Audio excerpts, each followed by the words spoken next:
Istanbul is Turkey's largest city. It's the heart of Turkey's business and cultural life. The country's largest port and home to more than 12 million people. Byzantium had a superb location on the Bosphorus, the broad strait that connects the Black Sea with the Sea of Marmara and the Aegean. Roman Emperor Constantine I chose Byzantium as his new imperial capital. He ordered his builders to construct a great city of wide boulevards, spacious public squares and grand palaces. It was designated as the New Rome in 330 AD and named after him, Constantinople. 2 centuries later, in 537 AD, Emperor Justinian the Great inaugurated his greatest building project, the Church of the Holy Wisdom, or Hagia Sophia. Set on a hill overlooking the Bosphorus, right where the pagan temple of Byzantium once stood, the great church was the largest and most magnificent building in the entire world at the time. The Byzantine Church of the Holy Saviour of Ankara, built in the 11th century, is very different. A small, beautifully decorated church that was built as the centre of a monastic complex. Located near the city's massive land walls, it boasts the finest Byzantine mosaics in the entire region. The frescoes in the Paracelsian chapel were the product of a new Byzantine art movement, which paralleled the Italian Renaissance. The church is now a museum. Near Hagia Sophia was the city's hippodrome, a place for public games, tournaments, chariot races and special events. Along its spina, or central dividing line, are the great relics of the past. An Egyptian granite obelisk brought by ship from the Nile. A bronze serpentine column, once topped by 3 serpent heads. The column of Constantine, which in Byzantine times was covered in plates of gleaming bronze. The armies of Sultan Mehmet II conquered the imperial city in 1453, putting an end to the Byzantine Empire. The Ottoman sultans beautified their new capital, constructing great buildings that rivaled those of the Byzantines. The Blue Mosque, built by Sultan Ahmet I in 1616, was set next to Hagia Sophia, so that people could compare the 2 artistic achievements.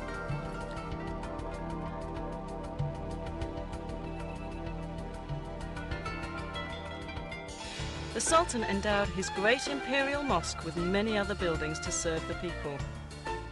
Fountains, a health clinic, a soup kitchen for the poor, a Turkish bath, a theological seminary, living quarters, shops and storehouses.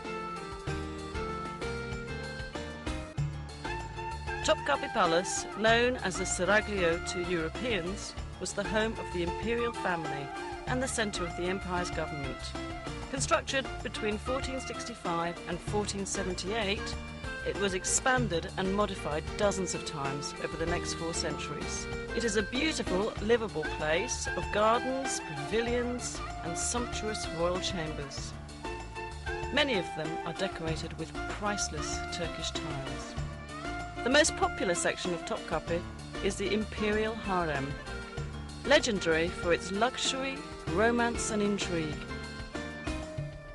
Mozart wrote his famous opera, The Abduction from the Seraglio, about it, and many other artists have let their imaginations fly with visions of what went on there. Located on major trade routes, Istanbul has always been an important commercial city. The Grand Bazaar, with its 4,000 shops, is among the world's most fascinating markets. It's truly a small city in itself.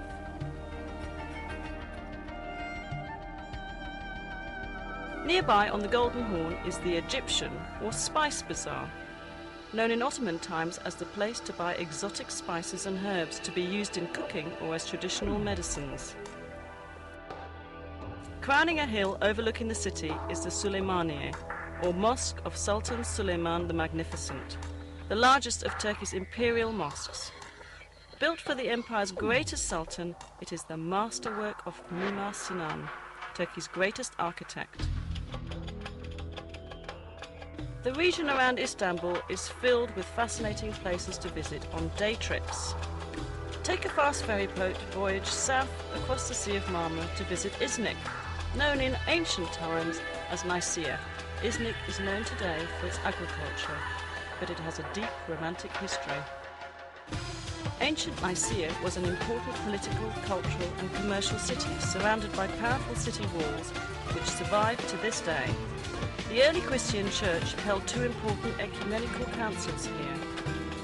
At the first council of Nicaea, held in the year 325 at the church of Hagia Sophia, theologians set the stage for the adoption of the Nicene Creed. A short drive south of Iznik brings you to Bursa, a large and growing city clinging to the side of the Bithynian Mount Olympus.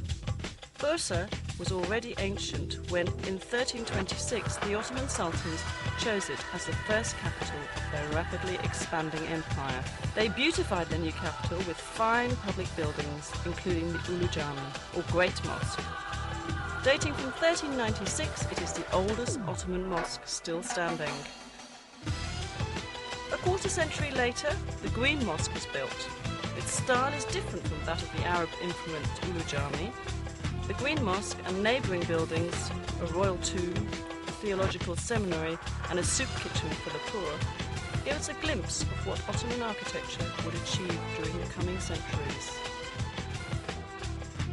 Since ancient times, Bursa has been at the centre of Anatolia's silk trade. Much of the trading takes place in the historic Kozahan. The ultrafine silk thread is dyed and woven into brightly coloured Bursa scarves, shawls, blouses and other garments. Perhaps the most beautiful products of all are the fine Turkish carpets woven of pure silk, or a blend of silk and wool. West of Bursa's city centre is the suburb of Tekirdag, famous for its hot mineral springs. The Romans enjoyed these baths, as did the Ottomans, who restored and improved the facilities. And in a few hours you'll arrive at the Dardanelles, the historic strait which connects the Aegean and Mediterranean seas with the Black and Marmara seas. During World War I, Winston Churchill sent a huge Allied fleet to force its way through the Dardanelles in order to capture Istanbul and reopen the sea lanes to Russia. Stout Turkish resistance halted the fleet and the invading army, but the cost in casualties was horrendous for both sides. The Allies suffered more than 250,000 casualties and the Ottomans an equal number. Overlooking the southern mouth of the Dardanelles stands ancient Troy. There has been a settlement here since the Bronze Age. The poet Homer tells us the Achaean Greeks attacked the Trojans more than 3,000 years ago because beautiful Helen had been abducted by a Trojan prince. Modern historians believe the 10-year war was probably fought over control of the Dardanelles. Whatever the cause, the Trojans lost. They couldn't resist dragging the Achaeans' great wooden horse into the